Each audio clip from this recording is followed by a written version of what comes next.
Hello बच्चा party, कैसे हैं आप सब। एक बार फिर से आपके अपने YouTube channel online chemistry with Atal Patidar में आपका बहुत बहुत वेलकम करता हूं।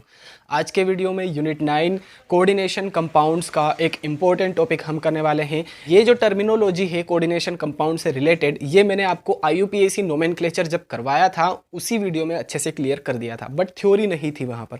ठीक है, तो थ्योरी भी अवेलेबल हो जाएगी आपको यहाँ पर और अच्छे से और डिस्कस कर लेंगे हम ये जो टर्मिनोलॉजी है इसके बारे में। ठीक है, तो चलिए गाइस, बिना टाइम वेस्ट किए वीडियो स्टार्ट करते हैं। टर्मिनोलॉजी हमें पढ़ना है कोऑर्डिनेशन कंपाउंड से रिलेटेड। तो यहाँ पर दो एग्जांपल मैंने लिए हैं। तो यहाँ पर जो K4 एंड AfCN का होल 6, आपको दो पार्ट दिख रहे होंगे यहाँ पर भी और इस एग्जाम्पल में भी। चलिए पहले फर्स्ट एग्जाम्पल को पूरा क्लियर कर लेते हैं। दो पार्ट दिख रहे हैं, फर्स्ट है स्क्वायर ब्रैकेट के बाहर एंड सेकेंड है स्क्वायर ब्रैकेट वाला पार्ट। ठीक है, तो जो स्क्वायर ब्रैकेट के बाहर वाला पार्ट हो, चाहे वो लेफ्ट साइड में हो चाहे वो राइट साइड में हो, किसी भी साइड में हो, कोई प्रॉब्लम नहीं है उससे।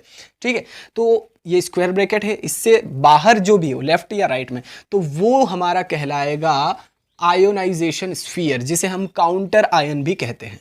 ठीक है, काउंटर आयन, या इसे हम आयोनाइजेशन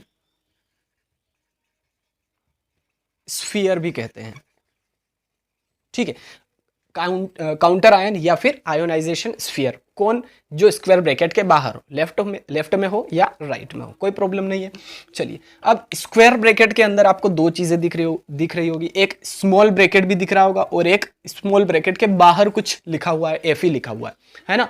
तो देखिए स्क्वायर ब्रैकेट के बाहर, स्मॉल ब्रैकेट के बाहर जो है ना, ये Fe, ये इसका क्या कहलाएगा?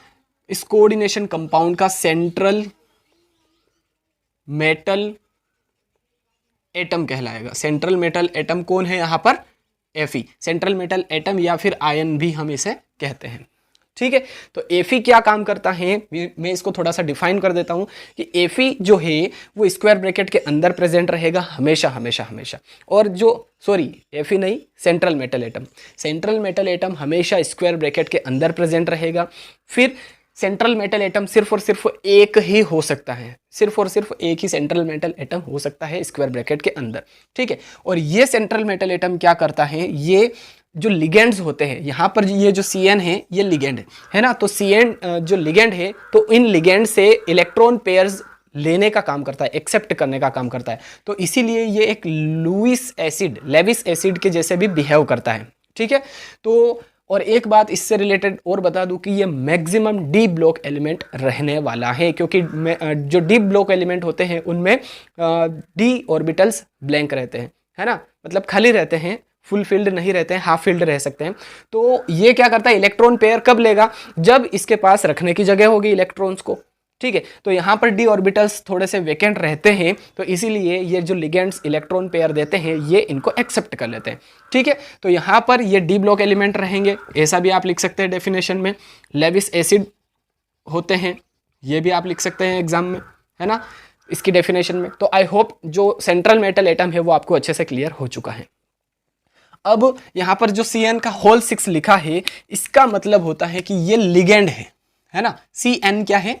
लिगेंड है, और लिगेंड नेगेटिव आयन वाले भी हो सकते हैं, है ना, नेगेटिव आयंस भी हो सकते हैं। इसके अलावा न्यूट्रल मॉलिक्यूल्स भी हो सकते हैं, न्यूट्रल मॉलिक्यूल्स भी हो सकते हैं लिगेंड, और नेगेटिव आयंस भी हो सकते हैं लिगेंड, है ना, कोई प्रॉब्लम नहीं है। मतलब कि उनके पास lone pair of electron present रहना चाहिए, बस इतनी सी बात है। यहाँ पर देखिए NH3 भी ये लिगेंड हो सकता है, क्योंकि नाइट्रोजन के पास एक लोन पेयर है ना।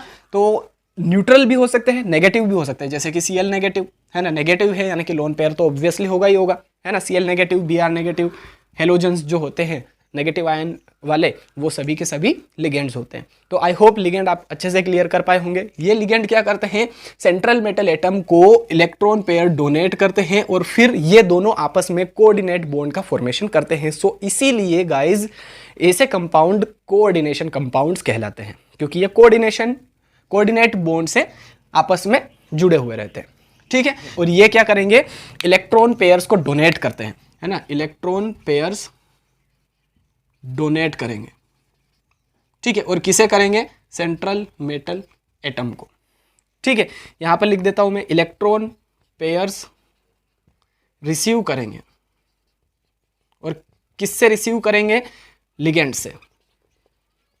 ठीक है, बहुत बढ़िया तरीके से क्लियर हो गया होगा आई होप। ठीक, अब यहां पर ये जो 6 लिखा है, इस 6 का मतलब होता है कोऑर्डिनेशन नंबर। Coordination number. अब कोऑर्डिनेशन नंबर का मतलब क्या है, इसको अगर डिफाइन करें तो कैसे कर सकते हैं? मतलब कि कोऑर्डिनेशन नंबर वो नंबर है जो सेंट्रल मेटल एटम जितने लिगेंड से जुड़ा हुआ है, सेंट्रल मेटल एटम जितने लिगेंड से जुड़ा हुआ है, यहां पर 6 लिगेंड है, तो इसका कोऑर्डिनेशन नंबर क्या हो जाएगा? 6 हो जाएगा। ठीक है, ये हमेशा पॉजिटिव में रहता है, नेगेटिव में नहीं रहेगा। एक बात और बता दूं मैं, तो कोऑर्डिनेशन नंबर का मतलब ये है कि कितने लिगेंड कोऑर्डिनेट बॉन्ड बना रहे हैं सेंट्रल मेटल एटम के साथ में, बस वही उसका कोऑर्डिनेशन नंबर हो जाएगा। एग्जाम में ऑब्जेक्टिव टाइप क्वेश्चंस में पूछ सकता है ये, अगर कंपाउंड दे दिया और फिर लिख सकता है कि इसमें कोऑर्डिनेशन नंबर कितना है, तो यहाँ पर कोऑर्डिनेशन नंबर 6 हो जाएगा। जितने लिगेंड कोऑर्डिनेट बॉन्ड बना रहे हैं सेंट्रल मेटल एटम के साथ में, या जितने लिगेंड इलेक्ट्रॉन पेयर्स डोनेट कर रहे हैं सेंट्रल मेटल एटम को, वही उसका कोऑर्डिनेशन नंबर रहेगा। ठीक है, अब एक बात और कि ये जो पूरा स्फेयर दिख रहा है आपको, यहां से लगा के यहां तक, ये जो Fe, यहां पे लिख देता हूं मैं, FeCN का होल 6, ये K4 को नहीं लिखा है हमने, है ना, K4 नहीं लिखा है, सिर्फ ये इतना सा FeCN का होल 6, इस पूरे को, ये जो पूरा है, इसको हम कहते हैं coordination entity, sorry coordination sphere, coordination sphere. ठीक है, कोऑर्डिनेशन स्फीयर कहलाएगा ये, है ना। बाहर का आयोनाइजेशन स्फीयर, स्क्वायर ब्रैकेट के बाहर आयोनाइजेशन स्फीयर, स्क्वायर ब्रैकेट वाला पूरा पार्ट, है ना, साथ में लिगेंड भी है, साथ में सेंट्रल मेटल एटम भी है। जो स्क्वायर ब्रैकेट है, इस पूरे को हम कह सकते हैं कोऑर्डिनेशन स्फीयर। अब यहां पर जो Fe एंड Cn है, इन दोनों को हम क्या कहेंगे? तो इन दोनों को हम कहेंगे कोऑर्डिनेशन एंटिटी, कोऑर्डिनेशन एंटिटी। ठीक है, क्लियर हुआ? हर एक बात मैंने आपको अच्छे से क्लियर करवा दी है। चलिए सेकंड एग्जांपल हम जल्दी से कर लेते हैं। आपको पता है यहां पर देखिए, ये जो पूरा स्क्वायर ब्रैकेट है, ये पूरा स्क्वायर ब्रैकेट क्या कहलाएगा? Coordination sphere. ठीक है, कोऑर्डिनेशन स्फीयर।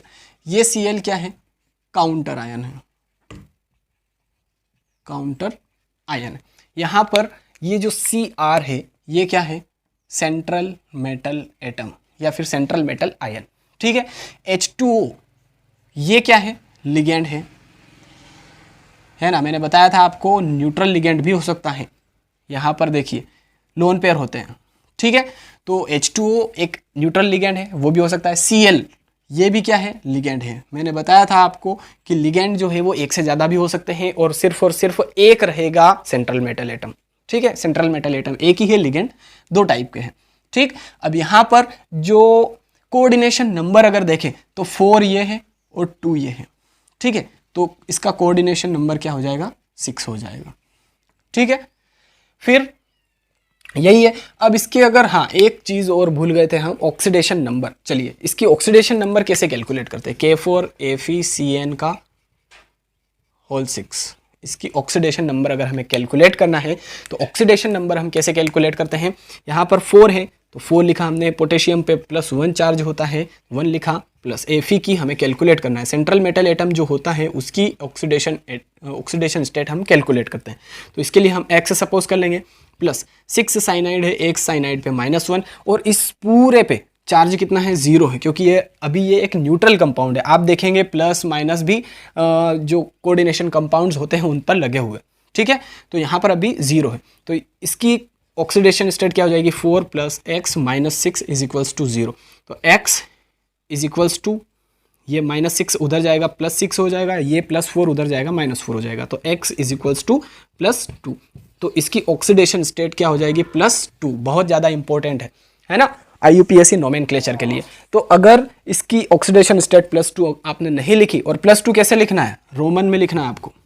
ठीक है, तो ये इस तरह से हम ऑक्सीडेशन स्टेट कैलकुलेट करते हैं। ठीक है, तो आई होप दोनों ही एग्जाम्पल में आपको बहुत ही बढ़िया तरीके से क्लियर हो चुका है कि सेंट्रल मेटल एटम क्या है, लिगेंड क्या है, लिगेंड ज़्यादा भी हो सकते हैं एक से, सेंट्रल मेटल एटम एक ही होता है, काउंटर आयन क्या है, ये सभी आपको अच्छे से क्लियर हो चुका है। इसकी थ्योरी अभी मिलेगी आपको। तो चलिए गाइज, मैंने जो आपको यहाँ पर समझाया था, पहले एक्सप्लेन किया था, उसकी थ्योरी यहाँ पर लिखी है। आप सबसे पहले तो इसका स्क्रीनशॉट ले लीजिए। ठीक है, तो यहाँ पर कोऑर्डिनेशन एंटिटी की डेफिनेशन लिखी है। ठीक है, कोऑर्डिनेशन नंबर की डेफिनेशन भी यहाँ पर लिखी है ना। एग्जाम्पल देख लेते हैं, AgCN2 नेगेटिव, तो यहाँ पर कोऑर्डिनेशन नंबर 2 है, यहाँ पर -2 नहीं है, यहाँ पर कोऑर्डिनेशन नंबर सिर्फ और सिर्फ 2 है ना। यहाँ पर कोऑर्डिनेशन नंबर 6 है, यानी कि जितने लिगेंड यहाँ पर सेंट्रल मेटल एटम से अटैच है वही उसकी कोऑर्डिनेशन नंबर है। देखिए यहाँ पर 2 है तो 2 हो जाएगी इसकी कोऑर्डिनेशन नंबर, यहाँ पर 6 लिगेंड अटैच है तो 6। ठीक, स्क्वायर ब्रैकेट के बाहर रहेगा, चाहे वो लेफ्ट साइड में हो या राइट साइड में हो, तो वो उसका काउंटर आयन कहलाएगा। यहाँ पर SO4 die negative counter ion है, देखिए, है ना। और CuNH3 का होल 4, ये है कोऑर्डिनेशन स्फीयर। चलिए, कोऑर्डिनेशन पॉलीहेड्रॉन, यानी कि कौन से अरेंजमेंट में अरेंज रहेंगे जो लिगेंड है वो सेंट्रल मेटल एटम के साथ में, है ना। तो यहाँ पर ये ज्योमेट्री है, मतलब कि कोऑर्डिनेशन पॉलीहेड्रॉन का मतलब सिंपल से आप समझिए कि ये ज्योमेट्री है ना, स्ट्रक्चर है कि कौन सी स्ट्रक्चर फॉर्म करेगा जो कोऑर्डिनेशन कंपाउंड है वो। लिखा है it is a special arrangement of the ligand atoms that are directly attached to the central metal atom. Example के लिए लिखा है CONH3 का होल 6 3 पॉजिटिव, यहाँ पर इसकी स्ट्रक्चर जो ज्योमेट्री होगी वो ऑक्टाहेड्रल होगी। NiCO का होल 4, इसकी स्ट्रक्चर टेट्राहेड्रल रहेगी। ठीक है, लास्ट है oxidation number. It is defined as the charge it would carry if all the ligands are removed along with electron pairs that are shared with central metal atom, है ना। जो oxidation state है, इसका मतलब क्या हो सकता है कि जो लिगेंड ने इलेक्ट्रॉन पेयर डोनेट किए थे सेंट्रल मेटल एटम को, तो उन सभी को रिमूव कर दिया जाए, हटा दिया जाए। उसके बाद में जो चार्ज यहाँ पर बचेगा सेंट्रल मेटल एटम के पास में, वही उसकी ऑक्सीडेशन स्टेट रहेगी। इसको ऑक्सीडेशन स्टेट या ऑक्सीडेशन नंबर भी हम कहते हैं। ठीक है, तो FeCN6 4 नेगेटिव, इसकी ऑक्सीडेशन नंबर क्या हो जाएगी +2, है ना। ऑक्सीडेशन नंबर हम कैसे कैलकुलेट करते हैं ये मैंने पहले भी आपको क्लियर कर दिया है। ठीक है, तो अगर वीडियो अच्छा लगा है, मेरा समझाने का तरीका आपको बढ़िया लगा है, तो प्लीज़ लाइक कीजिए, वीडियो को ज़्यादा से ज़्यादा शेयर कीजिए अपने सभी फ्रेंड्स के साथ में। चैनल पर पहली बार आए हैं तो प्लीज़ गाइज चैनल को सब्सक्राइब करके बेल आइकन भी जरूर प्रेस कर दीजिए। ठीक है, चलिए गाइज, मिलते हैं अब नेक्स्ट वीडियो में। Till then, thank you so much. जय हिंद।